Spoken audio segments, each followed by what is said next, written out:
Man, I got the turkey in the oven already. I was supposed to take today off. I have plans. I was supposed to do other things, but I keep seeing people blowing it up on Discord, on Twitter, online, on Facebook about the new Team Up collection. Now, I don't have my full thoughts on this just yet, but I had to address this sooner rather than later. Like, I was planning to address this in like 3 or 4 days, but I feel like that is betraying the community's reaction and it's not really telling the story in real time. And there is, there's a lot of negativity right now. So I wanted to capture some of that and I wanted to reflect on it accurately because I think the devs had a good idea with the Team Up collection, but it's executed in a way that is maximum profit and minimum engagement for the majority of players. And that's not what game modes are supposed to be. That's not what collections are supposed to be, The Team Up collection is essentially these focused team-ups of characters where you're meant to build up these characters. And by build them up, I mean get them to tier 2, get them to tier 3, get them to tier 4, and then buy their uniforms, and then max out their uniforms to Mythic. You're doing all that to get these tokens.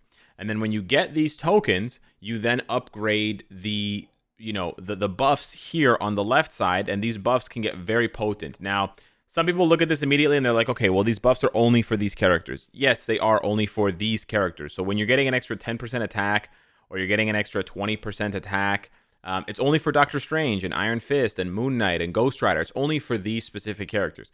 And you go over here and you have to do it all over again. And it's only for these specific characters. So in a sense, it is restricted, right? This is not just purely power creep for all of your characters. This is not like comic cards. This is not like swords, but it's only for the characters listed here. And it doesn't stack. It's not like the 40% and the 10% pierce stacks for these different groups. They're each individual and there's no bleed over, right? There aren't any characters that are in multiple groups simultaneously. So why is this such a big issue? Well, it's a big issue because of the acquisition method for the tokens. Here's where the issue comes into play. It's actually a two-pronged issue. The issue is it's impossible to get tokens. It's not impossible, but it basically is very expensive to get tokens once you've completed the quests. That's the first thing. And then the second thing is that there is not a guarantee that the tokens you get will actually be used effectively. What do I mean by this? Well, if you take a look at any of these, and my camera's covering it right now, but it says they're 100% upgrade success rate. Right over here, it says 100% upgrade success rate for the upgrade. That is not the case when you go further than like the first stage. This person is almost, they're like 75% the way through their buffs here. And it's a 20% upgrade chance and it costs 42 tokens. Let's take a look at another screenshot here. This person is just about halfway through and you can see it's already only a 50-50. It's a 50-50 coin flip. So even if you do these quests and you spend the gold, whatever, and you spend the crystals and you grind and you build all these characters up, look at this. This character has more tier 4s here than I do because I don't even have Storm tier 4. And it's a 50-50.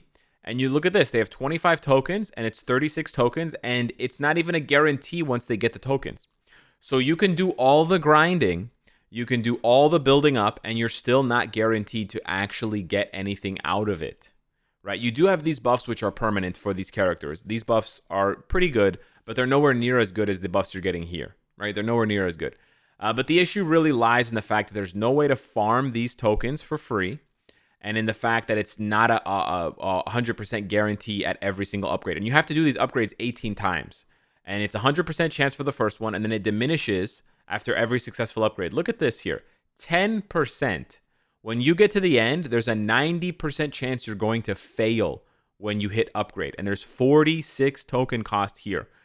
I think it goes down all the way to 5% at the very end, right? And on top of that, you look at the buffs. The buffs are intentionally scaled. Look at this. From level 17 to level 18, you're literally doubling the amount of pierce that you get from 5% to 10%. That's huge. That's the difference between one premium card that has all blue stars and 2 premium cards that have all blue stars. That's not a small amount. That's not a small amount. Whereas with the cards or even with the swords, there's an equal chance that you will succeed at every single step. It's always equal. It's a 16% chance. Yeah, I know 16% chance is low, Alex, but you only have to hit the 16% 6 times. That's all. This one, you have to hit a 16% chance, then a 12% chance, then a 10% chance. Then you have to hit a 5% chance. You have to hit those chances, and it gets lower and lower and lower and lower every time. And unlike the swords, where you can farm them in Otherworld Battle, right? Look at my inventory here. I've been farming. Right? You can accumulate thousands of runes of the unknown for free. You can accumulate thousands of swords for free. All of that is free in Otherworld Battle. The tokens are limited. There is a limited number of tokens because look, there's a limited number of quests here. There's only 10 quests. Now, yes, you get more tokens as it goes up, but we're not talking about thousands of tokens. If I were to complete one of these here, you get maybe a few hundred tokens. So maybe you can get halfway, right? Maybe you can get here. You can get halfway. That's 2% pierce, buddy. That's 1/5 of the pierce that you're getting compared to this. Now, I know it only applies to a select number of characters, but they're going to introduce more of these in the future, right? Now, how do you get tokens, Alex? Other than doing the team ups, how do you get tokens? Well, of course, you can go to the shop, and for real money, you can buy tokens. And this is what whales have been doing. There are already whales. I mean, how do you think I have the screenshots, right? There are already whales who are completed. They are done. But how did they do it? They spent upwards of $500 buying these packs, completely buying them out. There's a weekly limit of 5, guys. 5 times you can buy this shit. So that's over 1,000, right? That's 1,400 tokens that you're getting if you just buy this out. And that's really cringe. Like, it's not okay in and of itself. It's not cringe. It's not cringe that players can buy to speed it up, right? That's fine. There's nothing wrong with buying to speed it up and buying to save time. But my issue is the fact that you cannot engage with this content past a certain point unless you buy tokens, because naturally, right, the success rate, you're not going to be lucky all the time, right? It's gonna the success rate, even if you succeed every single time, the cost goes up. You can see it's 36 here, it's 42 here, and then it's 46. So the number of tokens that it costs keeps going up and up and up. And your chance to succeed keeps going down and down and down. So there's no guarantee. There's basically a 0% chance that you'll be able to completely max it out without spending any money. Okay, so we know the way that it is now, a lot of systems in the game are not completely free. And if you want to max them out quickly enough, you do have to spend some money. Okay, so what can you do if you don't spend real money? You can go over to the shop. You can go over to the token shop and you can buy these tokens. Look how sick this is. 5 tokens for 75 crystals. 3 days worth of your dailies. So basically a week of your dailies to buy this 2 times. And oh wow, the weekly limit is 2. So you can get 10 tokens. Are you kidding me? 10 tokens for 150 crystals? Like, this is a joke, bro. I'm not even going to touch on the fact that getting 10 crystals is going to take you so fucking long that it just blows my mind. One upgrade costs 46.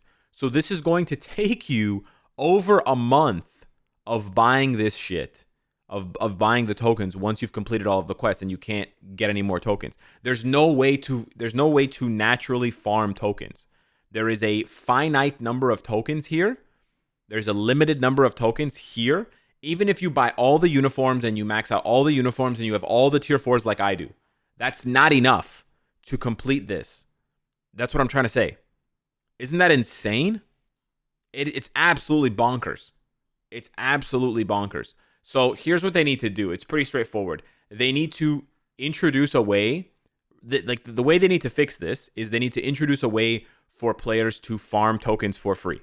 It doesn't have to be a large amount of tokens, right? It could be 5 tokens a week or 10 tokens a week, something like that. But there needs to be a way to farm them for free forever. You know, whatever the case may be. Maybe it's like, okay, every time you play World Boss with one of these characters, you get 1 token, right? So if I do my 5 runs and I have 5 of these characters, I get 5 tokens. And there's a limit of 5 per day or whatever, right? Or you know, whatever the case may be. I don't know. I'm not really worried or you know, it's not important to stress the exact numbers here, but it's just the fact of the matter. They have to have a way for players to farm this for free, even in very small amounts, because asking players to spend their hard-earned crystals to farm these tokens to then have a small chance to upgrade is just beyond stupid. It's just stupid. It's not even like a huge cash grab. Like, some of you guys might be looking at this and thinking like it's so expensive. It's actually not that expensive. If you want to max them out, it's maybe like $500. If you want to max out your cards, it's probably closer to like $2,000. So this is not like the most expensive. This is not the most cash grab or the scummiest thing they've ever done. It's just that it's absurd. It's absurd because there's no way for players to engage after a certain point. Like, here's what's going to happen. Most players are going to do the quests that they can do. They're going to get a few tokens. They're maybe going to get like 1 or 2 upgrades here. So they're going to get to like level 2 or level 3. And then they're going to stop. And then they're never going to upgrade again. Because most players are already looking at this like, I don't want to buy Domino's uniform. I don't want to buy a bunch of old Wolverine uniforms because of this quest, Wolverine's Claws. Like, I don't want to go and buy these old uniforms. Not only do you have to buy them, you have to rank them up, bro. That costs feathers, that costs gold, that costs uniform upgrade kits. Like, most players are not even going to go that far. But what I'm telling you is that doesn't even scratch the surface. The real bullshit is when you've done all of this, you've gotten to rank 10, you've gotten all the way to the end, and then you realize that all of this was like 10% of the effort. That's just 10%. Now the remaining 90% is either open up your wallet and buy these packs, or open up your crystals and slowly farm these tokens like a donkey until the end of time. This is a very stupid system, the way that it's designed. It's not like super scammy, it's just super stupid. People are just going to forget this exists, and it's the end of the story. And on the other hand, if they were to give a little bit more, like, it's just too stingy. It's way too stingy and greedy of an event, of like a game mode, whatever you want to call it. If they were to give you, like I said, just a few tokens per day for just doing some challenges, right? There could be some daily or weekly challenges specific to these characters. Hey, like, use 3 Midnight Suns characters in GBR, right? And it's 1 weekly challenge, so you have the whole week to do it once. And if you clear it, you get 5 tokens. Wow, that's really cool. How about with the Sinister Six? Use 3 Sinister Six members and beat 1 stage of World Boss Legend. And you get 5 tokens. And it's a weekly event, right? Or something, whatever. Play Otherworld Battle with at least 3 of these X-Force characters and win in any, rank. And you get 5 tokens. Just small things like that. That's all they need to do. Just add a couple of those in. And that's it. And it's done. You farm like whatever, 10, 20 of these tokens per week. And that way you have a chance, right? It's going to take a month for every upgrade, but then you'll slowly be able to build up. And that's the point that they're missing. That's what they're missing, right? That's what Marvel Future Fight is about. It's about slowly building up to success and giving every player the chance to slowly grind their way to success. And with this system, there is no way to slowly grind your way to success. There is a slowly grind your way to 10% of this and then completely ignore the other 90% unless you open up your wallet, which is just absolutely stupid and moronic. So yeah, hopefully they change this system. Hopefully they update it like I'm saying. That's really all they need to do, is they need to give players a way to consistently farm tokens in even just small amounts for free. That's all they need to do, because the whales are still going to whale, as evidence from the screenshots. The whales are still going to whale, and the whales are still going to have their advantage. And it's a temporary advantage, but that's always what it's been, right? The whales get to spend first, and they get to max out everything first, and they get to have their advantage. And over time, that advantage is eroded by players who are just slowly doing the work and catching up. That's always how it is in Marvel Future Fight, and that is the perfect way. Right? We know it's a mobile game. We know there's like scummy tactics, whatever. It is what it is. We can't get rid of it completely. I know some of you in the comments are going to claim that we can get rid of it, and you're going to feed me this nonsense about utopia, whatever, perfect society. Sure. I'm realistic. They want to make money. They're going to make their money on the whales here. That's fine. But don't forget the little guy. That's all I'm saying. Don't forget the little guy, right? Because the little guy is also what makes the game. The game does not survive with just whales. The game needs whales, and it also needs the little guy for the whales to compete with. That's just how it is. If you take all the little guys out, the game dies in a month. Straight up. I mean, by the same token, if you take all the whales out, the game dies within a month. But it's in that sense, it's a balance. You have to cater to both groups. And this shit does not cater to both groups. This caters only to the whales. and nobody else. And in my opinion, that's really stupid. So yeah, hit me up in the comments down below. Let me know what you think. Thank you so much for watching. Smash the like button, and I'll see you in the next one. Take care.